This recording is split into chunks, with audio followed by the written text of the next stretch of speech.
warahmatullahi wabarakatuh. Perkenalkan, nama saya Jeli Ismawan Sholih dengan nomor induk mahasiswa 856837441. Pada kesempatan hari ini saya akan mengerjakan tugas mata kuliah praktikum IPA di SD Optik dengan judul kelistrikan. Listrik dinamis mempelajari tentang muatan listrik yang bergerak yang kita sebut sebagai arus listrik. Arus listrik dalam suatu rangkaian dapat mengalir apabila kawat penghantar bersifat konduktor atau penghantar listrik yang baik. Sebaliknya, arus listrik tidak mungkin mengalir jika kawatnya bersifat isolator. Arus listrik ini mengalir karena adanya beda potensial atau tegangan, di mana alirannya bergerak dari potensial tinggi ke potensial rendah. Secara konvensional, arah arus listrik mengalir berlawanan arah dengan aliran elektron. Menurut hukum Ohm, besarnya arus listrik dalam suatu rangkaian selalu berbanding lurus dengan besarnya tegangan listrik dan berbanding terbalik dengan besarnya hambatan.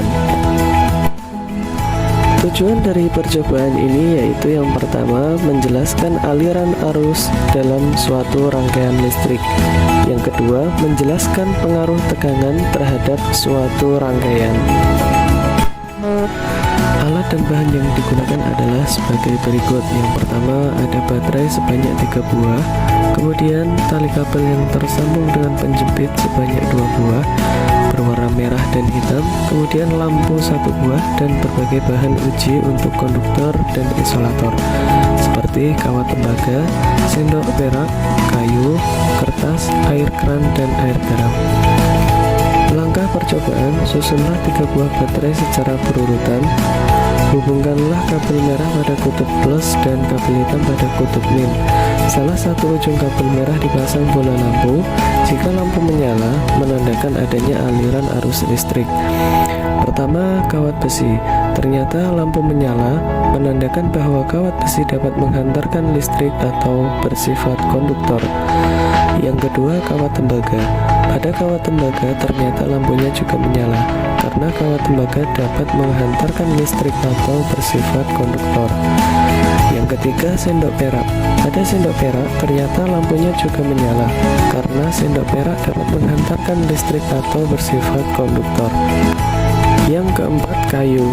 Pada kayu ternyata lampunya tidak menyala karena kayu tidak menghantarkan arus listrik atau bersifat isolator. Yang kelima, karet penghapus. Ternyata pada karet penghapus lampu tidak menyala atau bersifat isolator. Yang keenam, grafit atau mata pensil. Pada mata pensil lampu menyala. Hal ini menunjukkan grafit merupakan benda yang bisa menghantarkan arus listrik atau bersifat konduktor. Yang ketujuh, kertas. Pada kertas ternyata lampu tidak menyala karena kertas merupakan benda yang tidak menghantarkan arus listrik atau bersifat isolator. Yang kedelapan, plastik. Lampu tidak menyala atau merupakan bahan yang tidak menghantarkan arus listrik atau bersifat isolator. Yang kesembilan, air keran. Ternyata lampu tidak menyala karena air keran merupakan bahan yang tidak menghantarkan arus listrik atau bersifat isolator.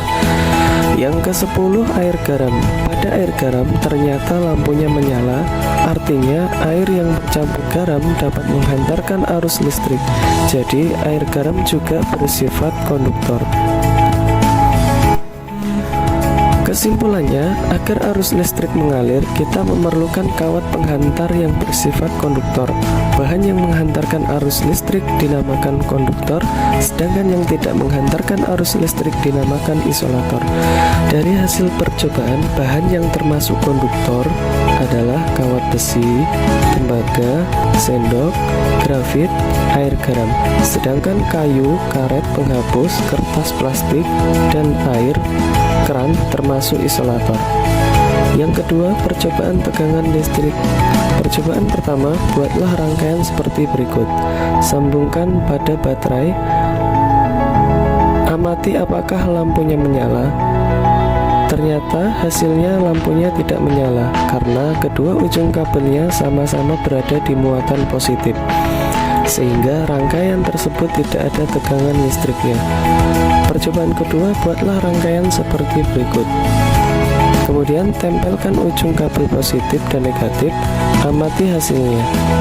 Ternyata hasilnya lampu menyala namun agak redup karena muatan listriknya tidak terlalu besar, hanya menggunakan satu baterai. 3. Buatlah rangkaian seperti berikut. Tempelkan ujung kabel untuk positif dan negatif pada baterai. Amati hasilnya. Ternyata lampu menyala lebih terang karena muatan listrik lebih besar. Selanjutnya sama dengan cara sebelumnya. Hasilnya menunjukkan ternyata lampunya menyala lebih terang karena muatan listrik lebih besar dari sebelumnya. Hal ini disebabkan baterai yang digunakan lebih banyak.